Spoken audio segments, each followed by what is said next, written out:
Would you steal from your own family for someone else? That question hangs heavy in the corridors of Clarence's house, echoing in a way few have ever dared to imagine. But according to sources who have spoken exclusively, that's exactly what Prince Harry did. During a recent reunion with his father, King Charles, Harry allegedly walked away with Princess Diana's iconic sapphire ring. And he didn't just take it for himself, he allegedly intended to give it to Meghan Markle. Can you even begin to fathom the audacity? The betrayal? The sheer drama packed into a single, seemingly ordinary royal visit? It all started with a reunion that was meant to be private, almost intimate, a father reconnecting with his son after months of tension and distance.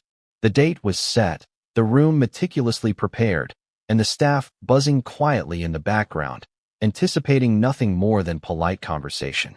But as insiders tell it, the air was thick with more than civility. There were unspoken words, sidelong glances, and a tension so dense you could almost touch it.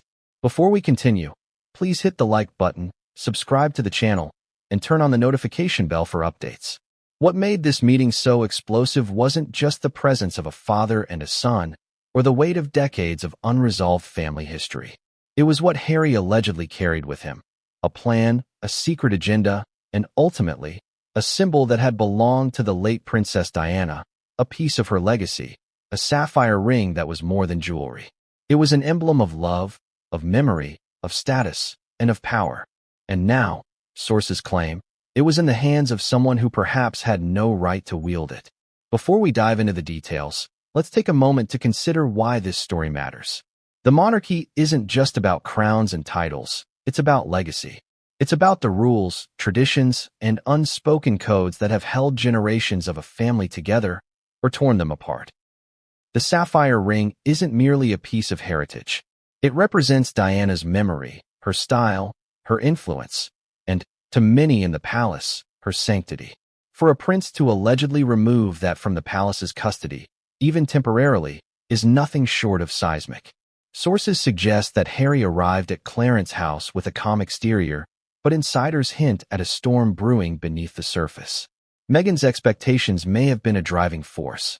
Some insiders describe her alleged insistence, a whispered suggestion, or even a carefully crafted plan in which Harry would retrieve the ring as a gesture, a token, or a peace offering to a woman who expected nothing less. What's clear is that this wasn't a spontaneous act, it was deliberate. And yet, the palace wasn't entirely oblivious. Staff members present during the meeting have reportedly shared their shock at Harry's behavior. There were quick glances exchanged between aides, hushed whispers, and fleeting moments when it seemed the very walls of Clarence's house could not contain the tension.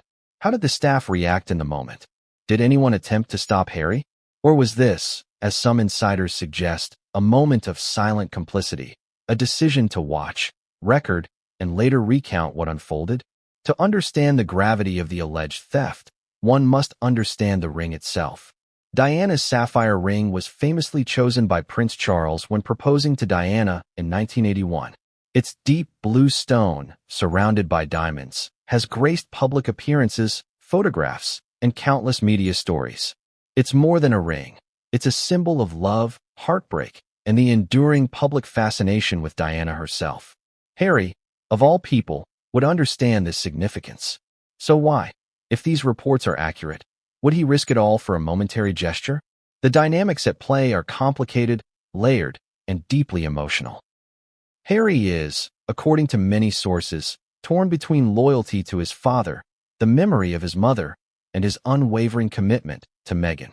Charles, meanwhile, is dealing with decades of family tension, public scrutiny, and the responsibility of maintaining the monarchy's image. And Meghan? She remains enigmatic, a presence felt in whispers, text messages, and speculation, but absent in the room where the alleged drama unfolded. Adding to the intrigue are reports of secret recordings and potential leaks. Some palace insiders hint at conversations that were caught on tape. Others suggest that private communications were forwarded to select members of the family. The sapphire ring, once a simple heirloom, is now at the center of what some are calling a royal scandal. Social media has exploded with theories, speculation, and outrage. Fans, royal watchers, and casual observers alike are glued to the unfolding drama, debating loyalty, morality, and the rules that bind or fail to bind the royal family. But there's more. Beyond the immediate allegations of theft, there are deeper questions about what this act signifies. Is it a symbol of rebellion, a desperate plea for attention, or a strategic move in a long game of influence and image management? What does it say about Harry's relationship with his father, with William, or with the broader royal family? How does the alleged plan to give the ring to Meghan play into the ongoing narrative of Meghan's influence, power, and the couple's controversial public persona? Some sources suggest that Harry's actions were fueled not just by personal desire or marital loyalty, but by a sense of entitlement, an internalized belief that he has the right to claim a piece of his mother's legacy. Others argue that this is a calculated move, a gesture meant to send a message, not just to Meghan, but to the world, that Harry controls his destiny, regardless of the rules, the family, or the traditions. Meanwhile, King Charles is said to be incensed. Those close to the monarch report that he has rarely felt such fury, a combination of personal betrayal and concern for the sanctity of the monarchy. The meeting at Clarence House, which was intended to be a moment of reconciliation, has instead become a flashpoint, a trigger for a series of events that could ripple through the royal family for months, if not years. And yet, Harry left Clarence House that day, allegedly with the ring in his possession, unaware of the storm that was brewing. Was he calm on the outside while chaos brewed inside? Or was he already sensing the consequences of his actions? Some reports suggest that aides watched in disbelief, unable to intervene, as history quietly, and perhaps irrevocably, shifted. This is more than a story about a ring. It's about power, legacy, and the intricate, sometimes toxic web of family dynamics within one of the world's most scrutinized families. It's about choices, consequences, and the question of how far one will go for love or loyalty. And it's about secrets that may never fully be revealed to the public, yet whose shadows loom large over every action, every word, and every glance exchanged within the walls of Clarence House. Now, as whispers turn into headlines and rumors spread across social media, the question lingers. What will King Charles do next? Will this alleged theft be confronted quietly, or will it spark a confrontation that shakes the monarchy to its core? And perhaps most importantly, will Harry ever truly understand the gravity of what he has done and the ripple effects it has caused across his family and the institution they represent? Have you ever wondered what drives someone to cross a line they know they shouldn't? To take something sacred, something untouchable, in the name of love, or maybe defiance? That's exactly the question buzzing through Clarence House the day Prince Harry allegedly walked away with Princess Diana's sapphire ring.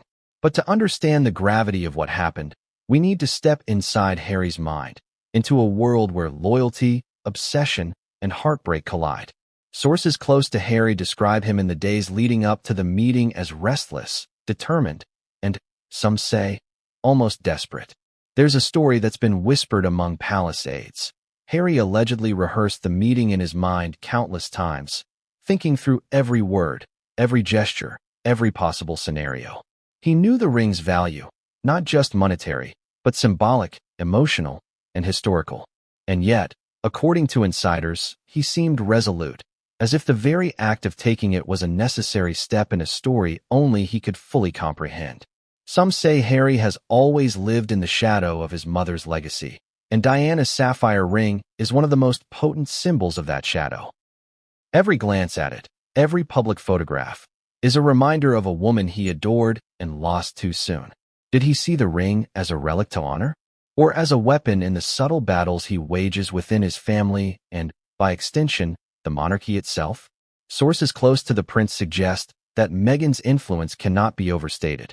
According to insiders, she has a fascination with symbols of power, status, and narrative control. A ring isn't just a piece of jewelry. It's a story, a statement, a declaration. And Harry, ever the devoted partner, allegedly felt compelled to bring that story, that statement, into her orbit. Could it be that in his mind, this wasn't theft but an act of devotion? Or was it something darker, an assertion of autonomy, a challenge to the authority of the monarchy itself? There's another layer to this. Harry's relationship with his father, King Charles, has been strained for years, riddled with tension, miscommunication, and lingering resentment.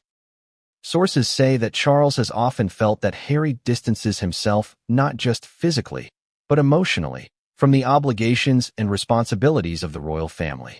And yet, here he was, allegedly bringing the most personal and symbolic item of all, a piece of Diana's legacy, into a meeting meant for reconciliation. The audacity is staggering. In interviews that insiders describe as tense, Harry reportedly displayed an almost clinical awareness of the consequences of his actions. He knew the ring's significance. He knew the potential fallout.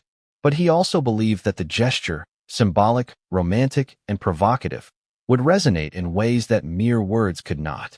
There's a story circulating that as he left Clarence House, aides exchanged looks of disbelief, wondering if they had just witnessed history in the making, or a catastrophe in the royal family.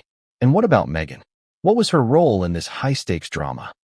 While she was not physically present, sources hint that her presence was palpable. Reports suggest Harry was in constant communication with her before the meeting, discussing not just the logistics but the impact, the symbolism, and the timing. Did Meghan encourage him? Did she orchestrate it from afar? Or was this a decision Harry made entirely on his own, knowing full well how it might be perceived by the man who is both his father and the reigning monarch? The psychological landscape here is complex. Some insiders believe Harry's actions were motivated by a sense of justice, or perhaps revenge. He may have felt that the monarchy, and specifically his father, had failed him in ways too numerous to list. Was taking the ring a subtle act of defiance? A way to assert that no matter what Charles said or did, Harry ultimately decides the terms of his legacy and his family connections? It's a question that echoes through the palace halls even today. Then there's the element of secrecy. Those who were present at Clarence House reportedly noticed a peculiar tension in Harry's movements, a careful choreography designed to avoid detection. Every glance, every step, every gesture was calculated. It's almost as if he were aware that he was stepping onto forbidden ground, yet he proceeded anyway. What goes through a person's mind when they knowingly defy not just etiquette, but centuries of tradition? Even more shocking, some sources hint at a broader context, that the act of taking the ring was not an isolated decision, but part of a pattern of behavior. Harry has allegedly been involved in other controversial choices that challenge the royal establishment, from media leaks to private communications about family disputes. The Sapphire ring, in this sense, was perhaps the most visible and the most emotionally charged manifestation of a long-standing tension. And yet, Harry's inner conflict is palpable. While he may have been resolute outwardly, insiders suggest a storm of doubt brewed inside him. Did he truly understand the potential consequences for his relationship with his father? Could he foresee the public scrutiny that would follow? Or was he caught in a whirlwind of emotion and devotion, so focused on Meghan and on honoring Diana's memory in his own way that the consequences seemed distant, almost irrelevant? It's also important to consider the role of the palace staff. They witnessed every moment, every subtle shift in demeanor, every unspoken tension. Some aides reportedly tried to intervene subtly, offering gentle reminders about propriety and the sanctity of Diana's possessions. Others watched silently, perhaps fearing that any interference might exacerbate the situation. The room, according to sources, was heavy with unspoken questions. What is he doing? Why now? And what will happen when the king finds out? The ripple effect of Harry's alleged actions extended beyond Clarence House. Social media buzzed with speculation almost immediately after reports emerged. Royal watchers dissected photographs, analyzed body language, and debated every possible scenario. Every detail, from the timing of Harry's visit to the alleged purpose of the ring, became fodder for public discussion. It wasn't just a family matter anymore. It was a story that gripped the world. But even amidst the speculation, the human element remains crucial. Harry is a son. He is a husband. He is a man grappling with grief, loyalty, and love in a world that scrutinizes every decision. That his alleged act could be interpreted as both romantic and rebellious highlights the contradictions that define his life. He is simultaneously adored and vilified, courageous and reckless, a prince, and yet, some argue, a man seeking his own path beyond the confines of royal expectation. And then there's King Charles. Sources suggest that the monarch's reaction, once he realized what had happened, was immediate and intense. Anger, disbelief, and a sense of betrayal reportedly washed over him in waves. Some insiders say he felt not just the personal sting of a son allegedly taking what was not his, but the professional, public implications for the monarchy. How do you maintain authority when a family member acts in defiance so publicly, so symbolically, so dramatically? The question that lingers, though, is perhaps the most provocative of all. Will this alleged act of taking Diana's sapphire ring redefine Harry's relationship with the royal family forever? Could it mark the beginning of a permanent schism, or is it a singular moment of misjudgment that might be reconciled over time? And what role will Meghan play in the aftermath, celebrated as the muse behind the act, or criticized as a manipulative influence pulling Harry away from his father? There's a final twist to consider, one that insiders are only beginning to hint at.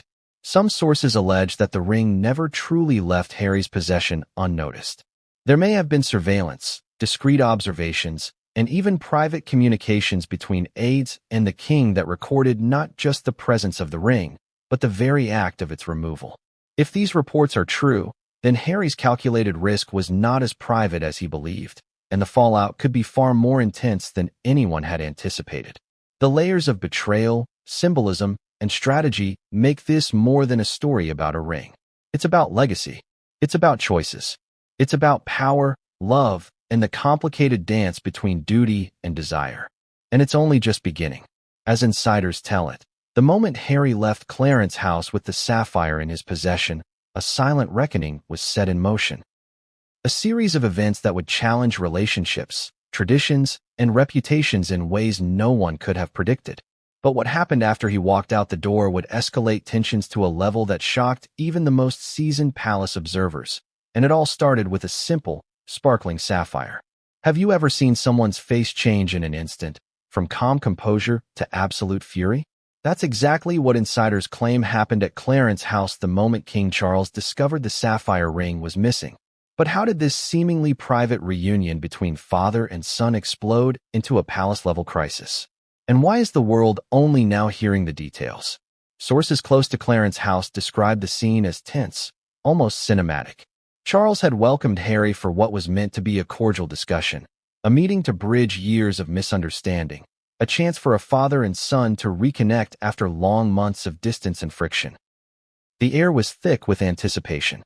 A chandelier cast its light over antique furniture, portraits of the royal family looking on as silent witnesses, and yet the atmosphere reportedly shifted in the blink of an eye. Witnesses claimed that Harry walked in with his usual confident stride, yet there was a subtle tension in his shoulders, a guardedness in his smile. He knew the stakes. He knew the eyes that would scrutinize his every move. And perhaps, according to insiders, he was already holding the ring in a way that only he and those extremely close to him could detect. But King Charles, despite his years of experience handling crises both public and private, allegedly did not notice it at first. The initial moments were polite, almost formal. Harry and Charles exchanged words, careful, measured, and weighted with history. They spoke of family matters, of Diana's legacy, and of Harry's life overseas. But as the conversation progressed, Charles reportedly reached for a ceremonial box, a display of gifts and family heirlooms, where he had kept Diana's sapphire ring. That's when the horror struck. According to palace insiders, Charles's hand hovered over the empty space for a fraction of a second. Then realization dawned. The ring was gone. Gone. Stolen. And just like that, a cloud of disbelief and anger descended. Sources say Charles's usual composed demeanor shattered in an instant. His jaw tightened, his eyes narrowed, and the room grew silent, heavy with tension. For years, Charles had dealt with scandals, betrayals, and public scrutiny, but this, he reportedly felt, was personal, deeply personal. Some aides described Charles's reaction as immediate and visceral. He allegedly turned to the staff, demanding to know where the ring had gone. The room reportedly became a whirlwind of whispers and hurried footsteps as aides tried to reassure him, or at least piece together what had happened. But Harry, sources say, remained remarkably calm, almost eerily so, as if daring his father to question him. That calm, in itself, escalated the tension.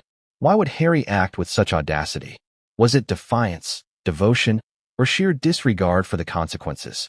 Sources hint that in Harry's mind, Taking the ring was an assertion of independence, a way to honor Diana while also asserting his authority over his own life choices.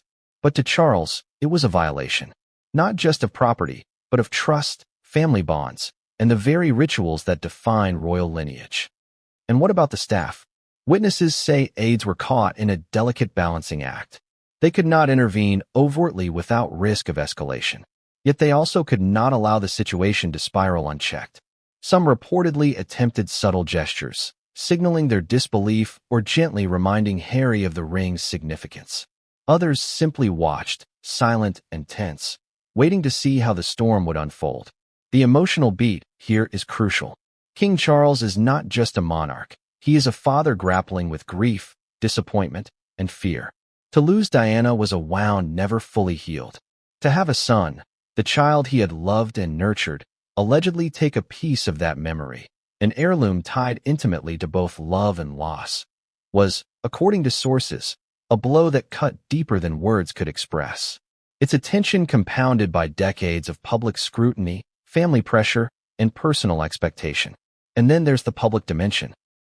Some aides reportedly feared that news of the incident could leak, sparking media frenzy and damaging the monarchy's image. Charles, according to insiders, immediately began thinking not just as a father, but as a king.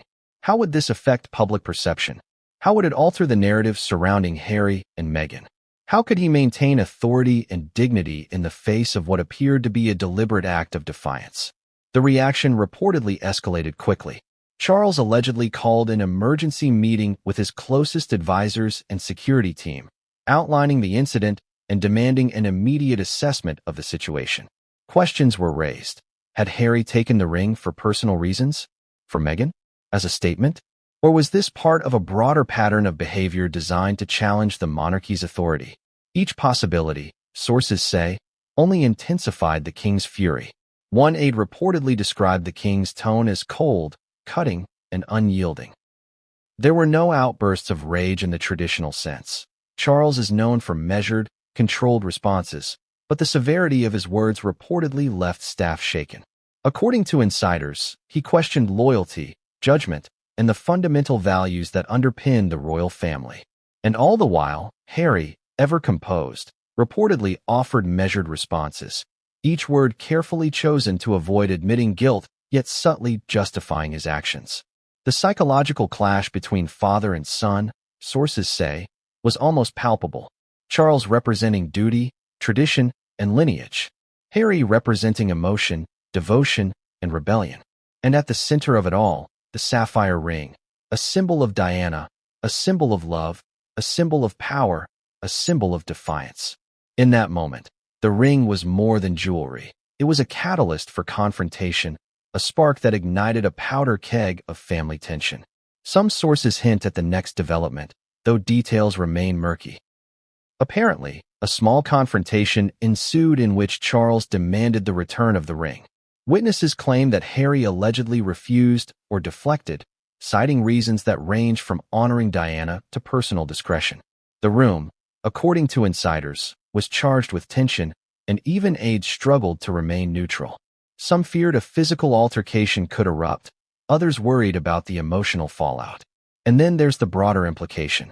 Taking Diana's sapphire ring was not merely a personal affront.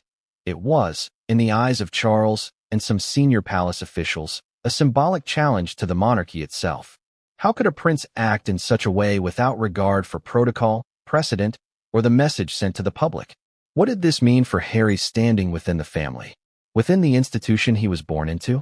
Even now, months later, palace sources say the incident remains a touchpoint of tension.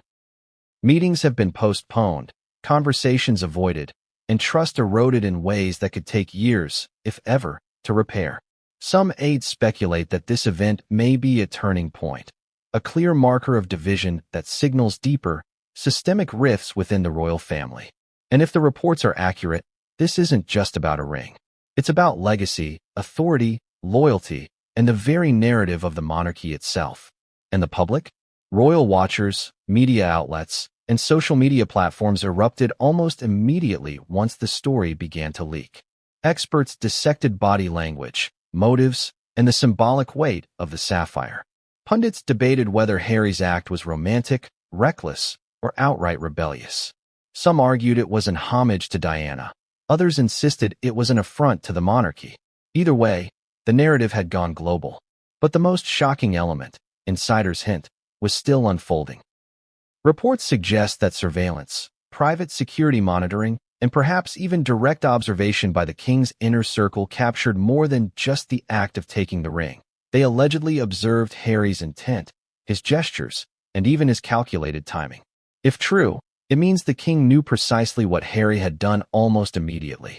The question becomes, what happens next when a monarch decides that a private affront cannot remain private? The tension at Clarence House reportedly reached a level unseen in decades. Staff were silent, aides were on edge, and Harry reportedly remained outwardly calm, almost taunting in his composure. Meanwhile, Charles, sources say, began plotting a response, not just as a father but as a king, considering the legal, familial, and symbolic measures necessary to address what he saw as an unprecedented breach. And the ripple effects? They were already beginning.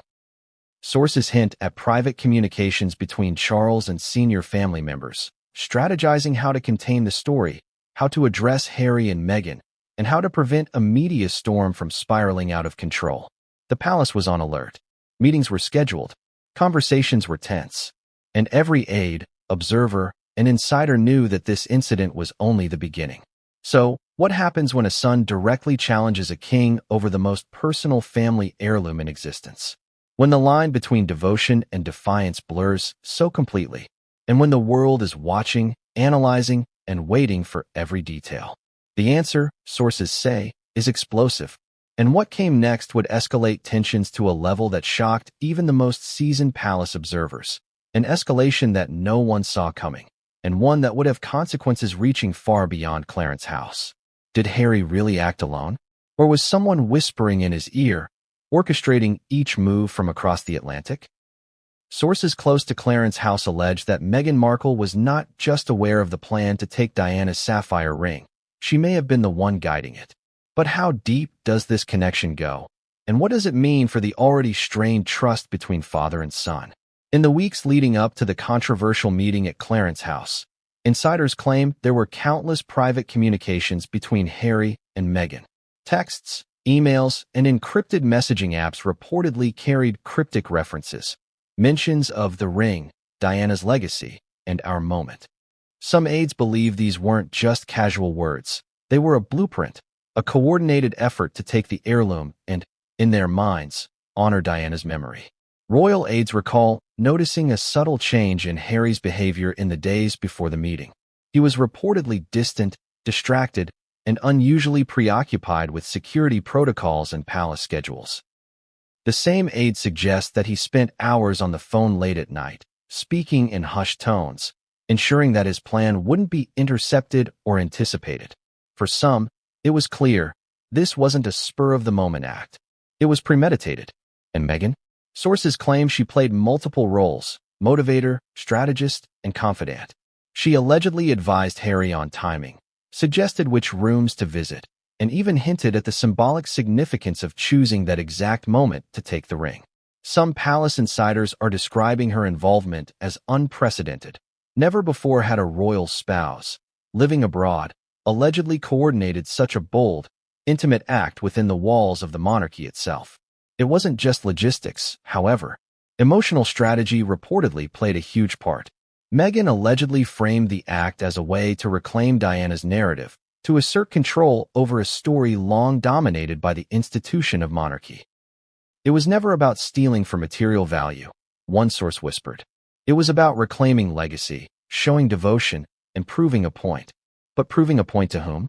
Charles? The public? Or the monarchy itself? Meanwhile, palace security staff were reportedly in high alert. Months of tension between the Sussexes and Clarence House meant that every visitor was watched more closely than ever. Yet, sources hint that Harry's knowledge of security routines, combined with his insider understanding of palace protocols, allowed him to maneuver with surprising ease. Some aides describe it almost as if he had rehearsed the moment, each step calculated to avoid immediate detection.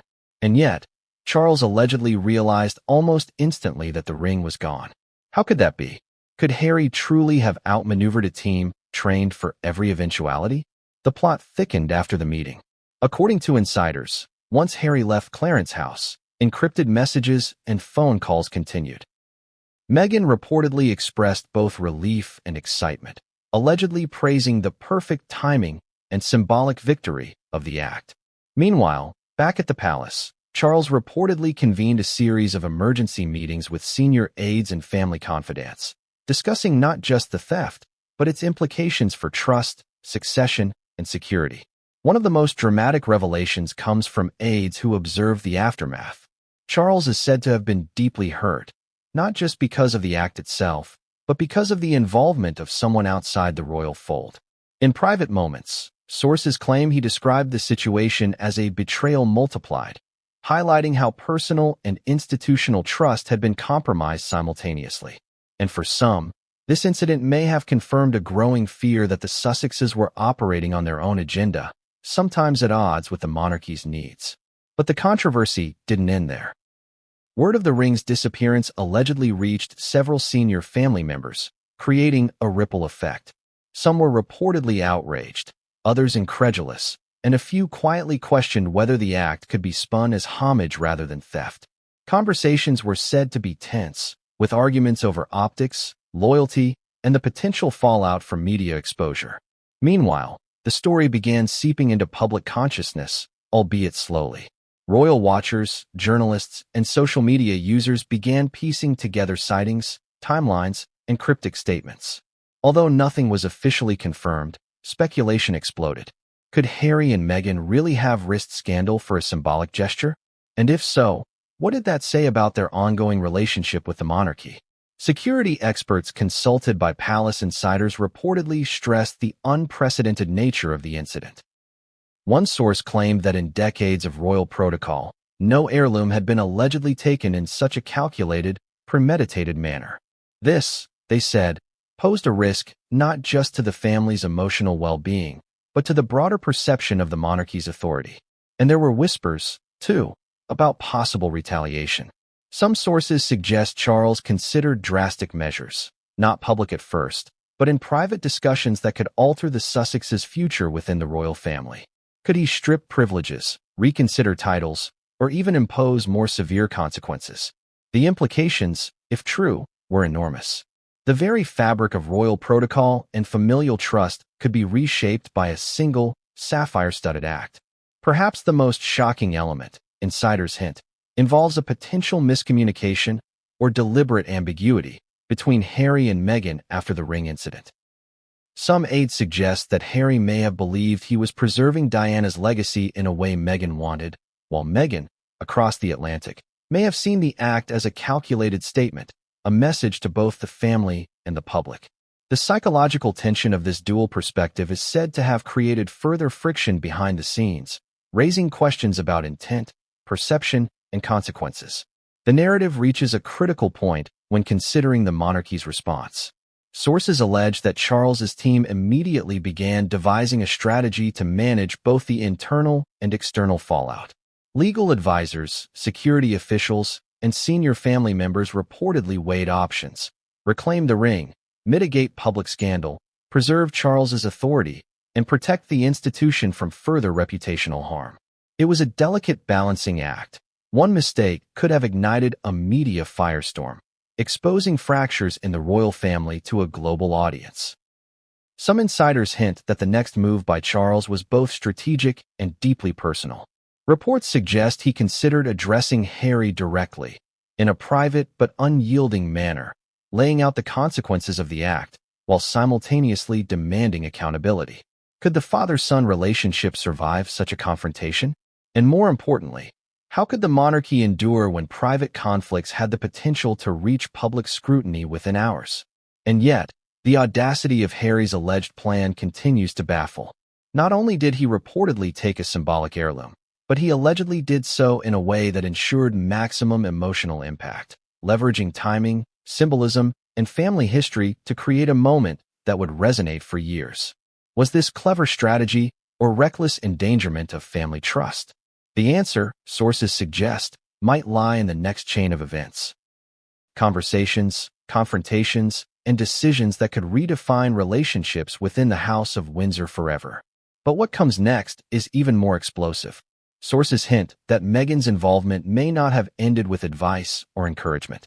There are whispers of a more direct intervention, a suggestion to Harry that could escalate tensions to an unprecedented level, potentially triggering actions that Charles himself may never forgive.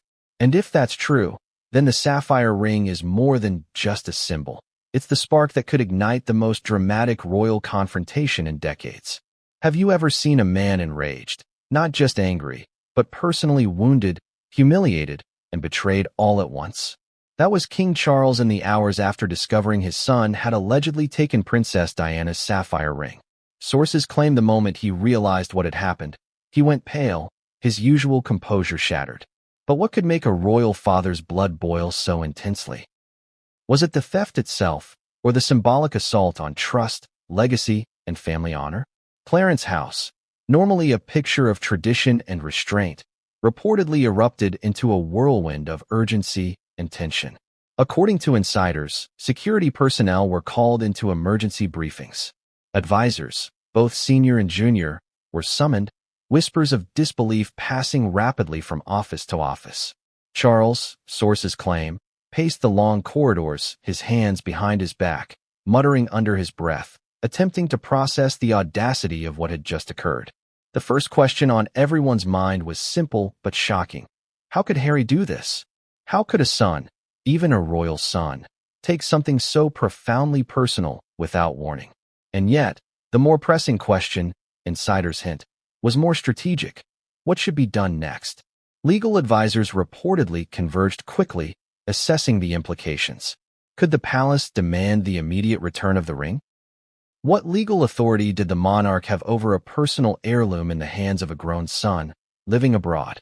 Advisors were said to be weighing options, some leaning toward a direct confrontation, others recommending a more subtle approach to avoid public scandal. But time was critical. The world was watching, even if only through whispers and leaks. Meanwhile, Charles is said to have been weighing more personal consequences.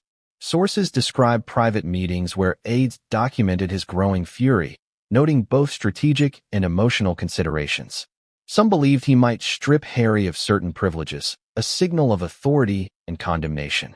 Others feared the consequences of public exposure. Scandal could tarnish Diana's legacy, the crown's dignity, and Charles's own reign. At the same time, palace insiders alleged that Charles's anger was compounded by Meghan Markle's reported involvement. According to sources, she was believed to be not merely a distant accomplice, but a guiding force behind Harry's actions. In private conversations, aides claimed Charles referred to Meghan as a strategic manipulator, someone whose influence over his son had become dangerously intertwined with public perception and media narrative. The mix of paternal betrayal and perceived external interference reportedly pushed Charles's emotions from anger to a state of what some describe as quiet, steely rage. Some insiders hint that Charles's initial reaction involved a test of loyalty. He reportedly called in a select group of family advisors, quietly inquiring about potential leaks, monitoring movements, and trying to gauge whether Harry had confided in anyone else. The palace staff, they say, were acutely aware that every action, even subtle gestures, could escalate the crisis or provoke further defiance. Adding to the tension was the media storm brewing behind closed doors. While the theft had not yet become public, rumors had begun to leak. Social media chatter, anonymous palace insiders, and observant royal commentators started piecing together odd visits, cryptic statements, and unusual security movements. For Charles, the knowledge that the narrative could spin out of control reportedly added a layer of urgency. Control the story internally, or risk losing it entirely to public speculation. The emotional stakes, insiders claim, were enormous. This wasn't merely a matter of a family heirloom. It was about Diana's legacy, Harry's rebellion, and Charles's role as both monarch and father. The ring, sources argue, symbolized much more than its gem-encrusted value. It represented a tangible connection to a mother whose memory Harry and Charles both cherished, yet apparently interpreted differently. According to sources close to Clarence House, Charles immediately began considering disciplinary actions. Some advisors reportedly suggested removing Harry from certain ceremonial duties. Others pushed for stricter financial oversight or restrictions on travel. There were even whispers of more dramatic measures, including potential revocation of royal titles or privileges. Every suggestion, insiders claim, was weighed against both emotional impact and public perception, creating a delicate balance of authority, family loyalty, and political prudence. Security experts consulted by Clarence House reportedly emphasized the unprecedented nature of the incident. A royal heirloom taken during a personal meeting by a direct heir. This, they said, had never occurred in modern history.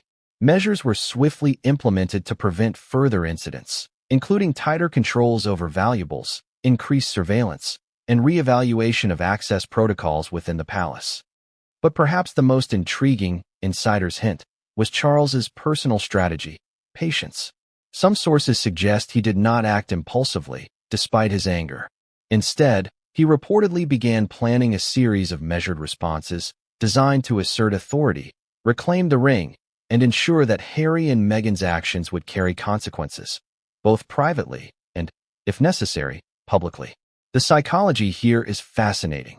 The king, enraged and hurt, simultaneously plotting a slow, strategic counterattack. Even more dramatic, aides suggest, was the symbolic framing.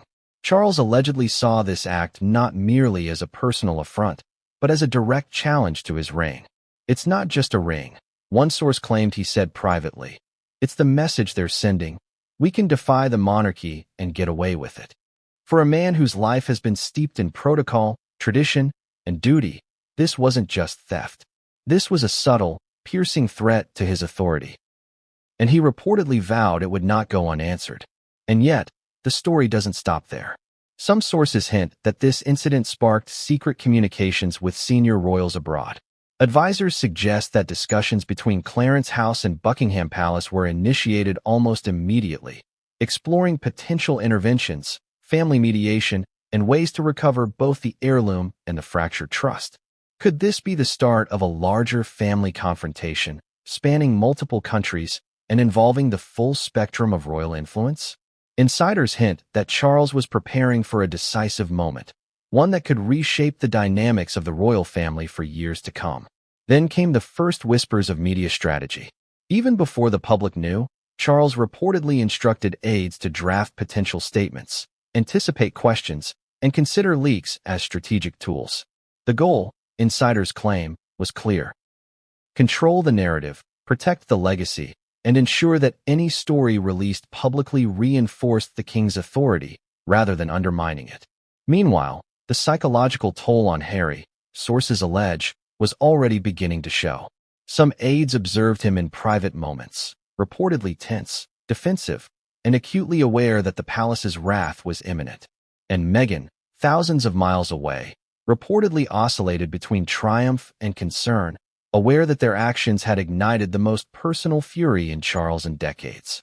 The tension, insiders say, was almost palpable, as if both sides were preparing for a confrontation whose scale and consequences had yet to be fully realized. And here's the twist many weren't expecting. Insiders hint that Charles may have deliberately allowed a slight delay before confronting Harry directly. By waiting, he could gauge public sentiment, assess Harry's potential reactions, and prepare for a moment when the confrontation would be both emotionally devastating and strategically effective. This calculated patience, sources suggest, demonstrates the king's awareness of both family dynamics and the intricate choreography required when dealing with a rebellious son and a distant, influential daughter-in-law. But what came next would change everything, and no one saw it coming. What happens when a secret leaves the room and follows you home? Harry's journey back to California, or some insiders suggest, his temporary hideaway in an undisclosed U.S. estate, was reportedly filled with a mixture of exhilaration, fear, and anticipation. The sapphire ring, now in his possession, symbolized more than a jewel. It was power, leverage, and, in his mind, a bridge to Meghan. But little did he know, the ripples of his action were already spreading, and the ocean was growing turbulent. Sources claim that upon arrival, Meghan reportedly greeted him with an expression that insiders describe as a cocktail of triumph and anxiety.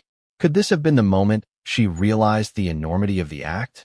Some aides allege she immediately examined the ring, turning it over in her hands, noting its weight, the depth of the sapphire, and, crucially, the significance of what had been taken. There are whispers that she smiled, but it was not a carefree smile. It was strategic, calculated, a smile that hinted at her awareness that this was a step that could either cement their dominance or shatter everything.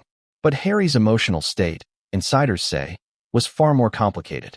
Observers claim he oscillated between pride and guilt, caught in the tension between the thrill of defiance and the fear of consequence. Every moment with Meghan was reportedly charged, every glance loaded with the unspoken knowledge of what had just occurred. Was this the start of a new chapter of power for them, or the beginning of a relentless downfall? Some sources describe the scene in their California home, or as some insiders prefer, the Sussex strategic base, as almost cinematic. Meghan reportedly held the ring up to the light, studying it as if decoding a secret. Harry, meanwhile, paced, occasionally stopping to glance out of the window, as if anticipating an unseen force tracking them. Aides who claim to have seen photographs or surveillance reports say the tension in the air was almost tangible, like a storm about to break. Meanwhile, back in London, the first subtle signs of scandal were reportedly emerging. Palace insiders hint that some junior staff at Clarence House noticed missing items in the aftermath of Harry's visit. Anomalies in the registry of heirlooms, combined with subtle questions about protocol, began to generate hushed conversations in corridors. Security personnel allegedly flagged irregularities, creating a ripple of quiet alarm. No one had yet publicly confirmed anything, but the tension was mounting behind closed doors. Social media, insiders suggest, started to become a silent observer. Anonymous royal commentators began posting subtle clues, cryptic tweets about unexpected departures and missing heirlooms. Fans of the monarchy, who follow even minor palace rumors with vigilance, quickly speculated, connecting dots that may not have been entirely clear yet. The palace, sources hint, was acutely aware of this digital echo, and part of Charles's strategy may have been to let speculation rise, only to crush it decisively later. Inside the Sussex household, the ring reportedly became an object of almost ritualistic significance. Aides allege that Meghan treated it with reverence, discussing its history, its symbolic weight, and its potential use as a lever in both personal and media strategies. For Harry, it became an emblem of rebellion, a tangible mark of autonomy from his family, and, insiders say, a tool to assert relevance in the ongoing narrative battles he had with his father and the royal institution. Yet, the possession of the ring was not without complications.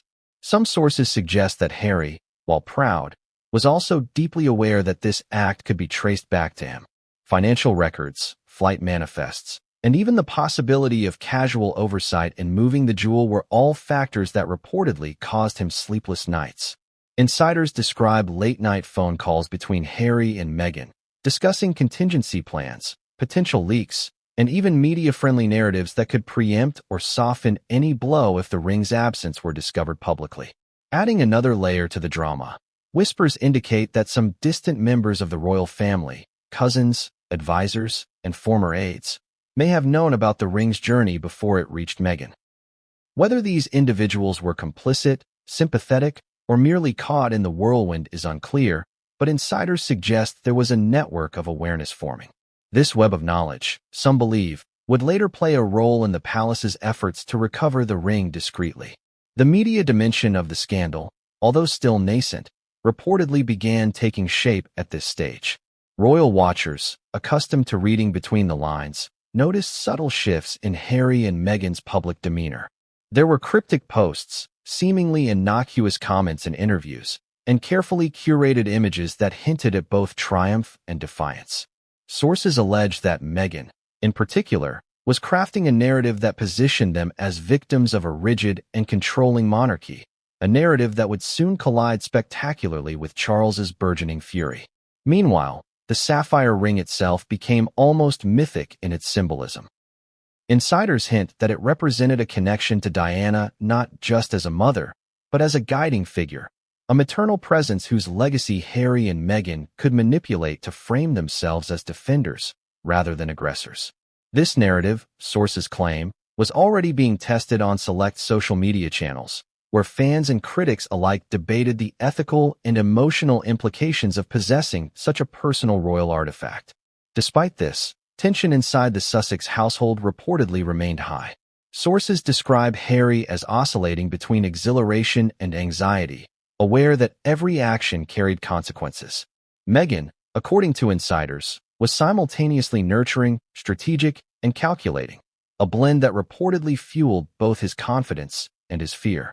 Together, they were navigating a labyrinth of emotional stakes, media perception, and familial consequences that, at this point, had yet to fully unfold. The first hint of broader scandal, insiders allege, came from a subtle leak, anonymized, cryptic, but enough to make palace advisors sit up and take notice. Some junior staff reportedly noticed odd questions from media outlets, vague inquiries about missing heirlooms, and murmurs from security personnel.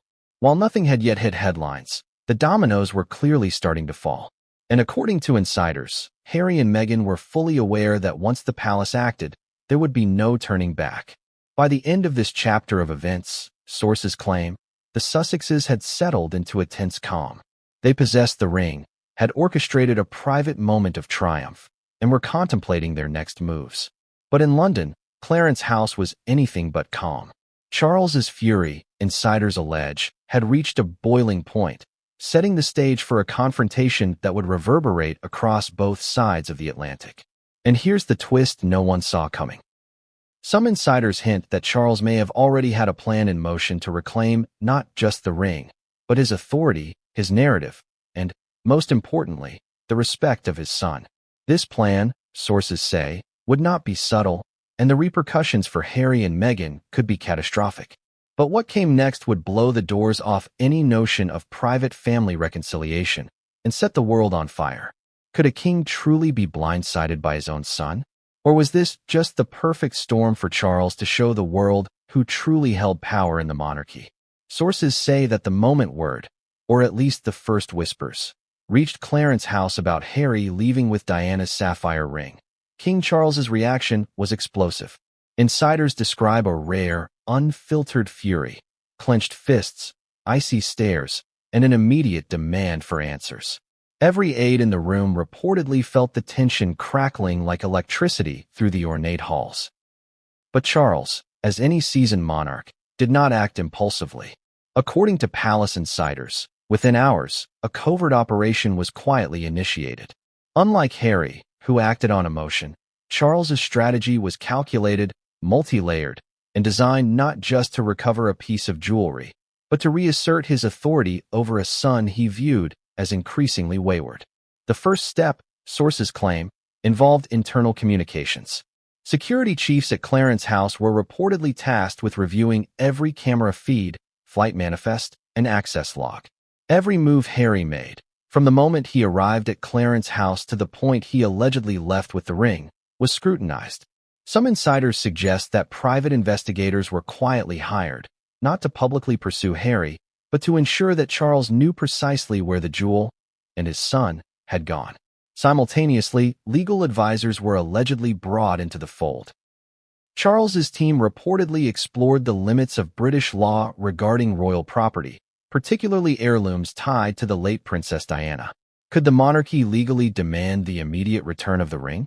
Sources hint at heated discussions in the palace's legal offices, with some suggesting the conversation included civil action, while others whispered about invoking personal privilege as head of the royal household. Meanwhile, the political dimension of the plan reportedly started taking shape. Insiders claimed Charles leveraged his network of allies, both within and outside the palace, to prepare for potential media fallout. Strategic communications were drafted, subtle statements emphasizing tradition, respect for legacy, and the sanctity of royal property. These were designed to plant seeds in public perception before Harry or Meghan could spin their own narrative. Aides say the phrasing was meticulous, emphasizing dignity, history, and maternal memory. Without directly accusing the Sussexes, yet enough to signal to insiders and the press that the king was far from silent. Perhaps most intriguingly, insiders hint at a psychological tactic. Some palace aides describe how Charles reportedly began sending subtle signals toward Harry, even from a distance. A cryptic public appearance here, a pointed comment in a ceremonial speech there. The goal? To remind Harry and Meghan that the king was watching, calculating, and capable of action far more decisive than mere words. Some insiders describe it as a chess game, each move designed to provoke, test, and ultimately corner his son. While all of this was unfolding, tensions reportedly escalated behind palace doors. Courtiers and aides who had once been on cordial terms with Harry allegedly found themselves caught in the crossfire. Some were quietly briefed, others were expected to remain neutral. Reports suggest that trust became a currency more valuable than gold within Clarence House, and everyone was aware that one misstep could trigger both professional and personal consequences. Sources claim Charles also utilized personal connections to discreetly pressure intermediaries. Friends of the Sussexes, former aides, and even distant relatives were allegedly approached, not to spy, but to gauge the situation and report back. Each report, no matter how small, reportedly fed into a growing dossier that Charles's team was compiling. By the time Harry and Meghan realized the palace was aware of the ring's journey, insiders suggest it was already too late to counter the strategy effectively. The ring itself reportedly became a symbol, not just of Diana's memory, but of the battle between father and son.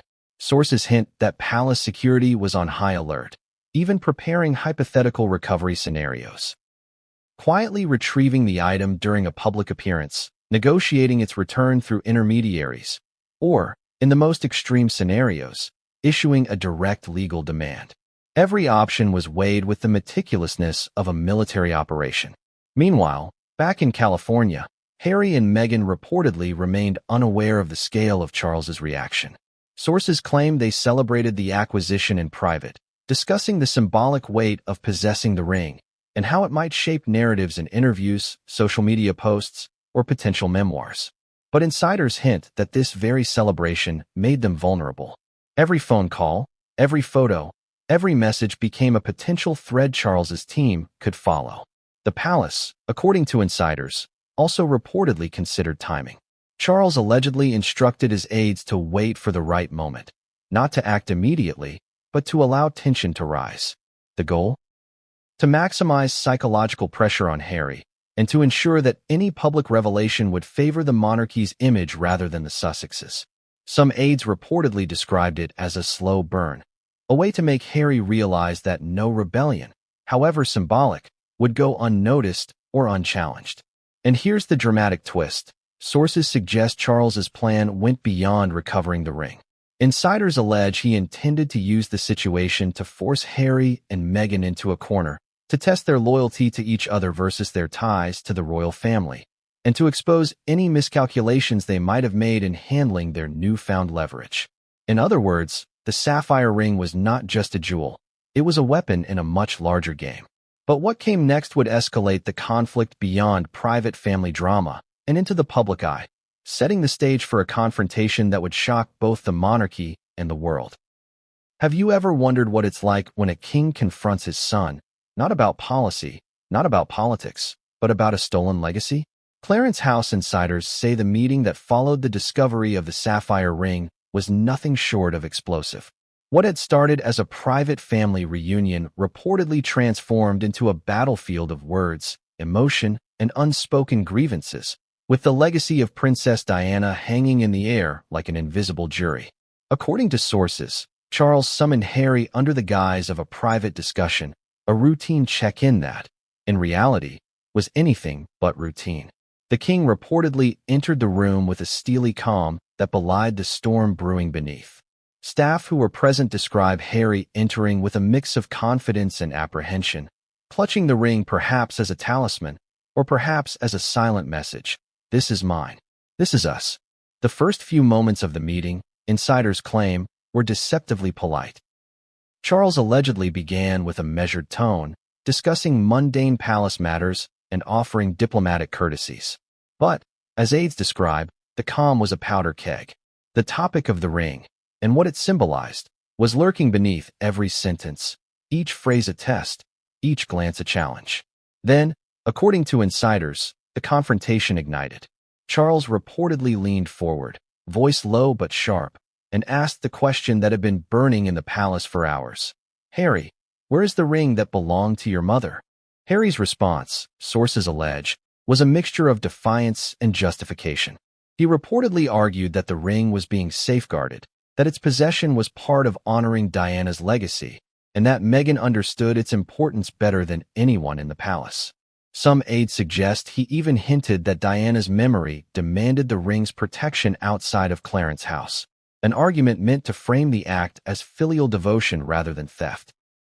But Charles, insiders claim, was unrelenting. Witnesses describe a father's fury boiling to the surface, not just at the act itself, but at the audacity, the perceived betrayal, and the public embarrassment it could cause if leaked. Reports suggest he leaned back, voice cutting through the tension. "This is not a trinket, Harry. This is history, our family, and a trust one expected you to honor. Do you understand what you've done?" Sources say the room reportedly grew thick with emotion. Harry, initially defiant, allegedly began to falter as the gravity of his father's words sank in. Aides hint at subtle physical cues, clenched fists, a jaw tightening, a breath held too long. The confrontation, they claim, was not just verbal but almost ritualistic, a clash of generational authority, personal grief, and public duty.